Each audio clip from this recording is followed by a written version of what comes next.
this on? It is. Good afternoon. Welcome to our session on Creating Southern Identity, Studies of Food and Beauty. My name is Kathy Grant Willis, and I'm a member of the Board of Humanities Tennessee, and I'm thrilled to see all of you come out here in the rain. I think we're going to have an interesting discussion this afternoon.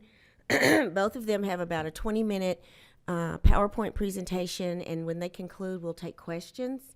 And I would ask, when you go to ask questions, please come to the mics so that everyone is able to hear you. The first author that I want to introduce to you is Blaine Roberts, and Blaine is going to go first. This is her book. And make sure everybody sees the book. It is Pageants, Parlors, and Pretty Women, Race and Beauty in the 20th Century South. And Blaine is an associate professor of history at California State Fresno, and her op-eds have appeared in the New York Times and the Huffington Post.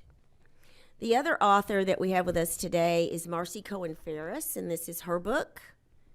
And I think she's going to go second in our presentation. And I failed to say that she's a North Carolinian, really. Well, I went to graduate school in North Carolina. She went to UNC Chapel Hill. I did fail to say that. From Louisiana. From Louisiana. Okay, she's still a Southerner. It's Hard okay. carrying. As long as she's a Southerner. Oh, wait, I messed up in my pages here. Oh, here we go. Marcie Cohen Ferris is an associate professor of American Studies at the University of North Carolina at Chapel Hill. And she is a former president of the Southern Foodways Alliance. And her book is entitled The Edible South, The Power of Food and the Making of an American Region. So welcome to both of you. Thank you. Thank you. Okay. Thank you all for coming. Sure. Especially on this rainy day. Can you hear me okay? Okay. Marcy, I think the fact that we are on the same panel was meant to be. It's fate as far as I'm concerned.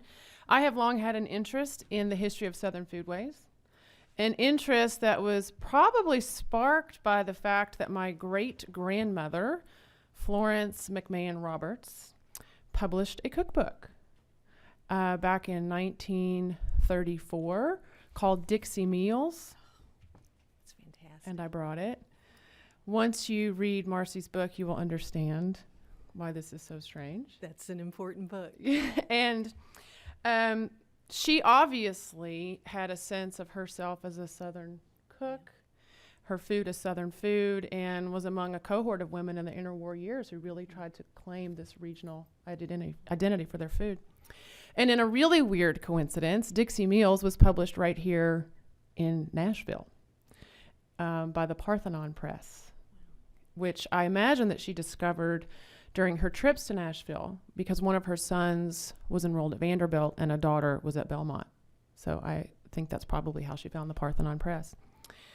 The other reason that I think our pairing is so fitting is because I know that you have experienced something that I have experienced when I talk about my topic to people. Oh, that's so fun. You know, I say that I'm talking about women and beauty in the South. Oh, that sounds like so fun, like it's so much fun. And to be honest, it is. It is fun. It has been fun. In what other endeavor will one try to make sense of a cache of photographs that show young beauty queens wearing dresses made out of dried tobacco leaves? Like this, hopefully. Bizarre. I ran across that in the archives. But just as Southern food is serious business, which I imagine you will tell us, so too is Southern beauty. Both are deeply political. In my book, for example, I argue that the popularity of the South's Miss America queens, they dominated the pageant in the 1950s and 60s, was all about racial politics. I won't tell you how or why that was the case, which is my not so subtle way of trying to pique your curiosity to get you to buy the book, as is showing you this somewhat bizarre photograph. What I do want to do today is to explore another way in which Southern beauty was political. Here's a picture of a black beauty shop. I want to tell you about how beauty among African American women was connected to efforts to destroy segregation. Throughout the 1950s and 60s, black beauticians were amazingly effective grassroots leaders in the civil rights movement. It was their activism, along with the activism of countless other everyday people, that kept the movement going on a day-to-day, week-to-week basis, and that helped facilitate some of the movement's most important successes. To understand how women wielding brushes and hot irons and combs took on segregation, I want to first look at their line of work, why they chose it, and the advantages that it offered. And just in case it's not obvious in everything that I am about to say, let me make it clear that doing hair in the segregated South was just like everything else and separated along racial lines. And so black beauticians would have served black women and white beauticians would have served white women. Black beauticians who worked in the early to mid 20th century South were not unlike hairdressers today. They wanted their clients to look good, but we also need to consider issues related to the specific circumstances of being a black woman in the segregated South. Negative stereotypes about black womanhood, about black women, abounded. Many white Southerners were prone to seeing black women as dirty, disheveled, as incapable of being reputable and respectable. Black women were also more vulnerable to hair loss because of a low-protein diet, and also the sun exposure that went along with field work. Black beauticians then hoped to help their patrons overcome these challenges by presenting themselves as embodiments of femininity and respectability.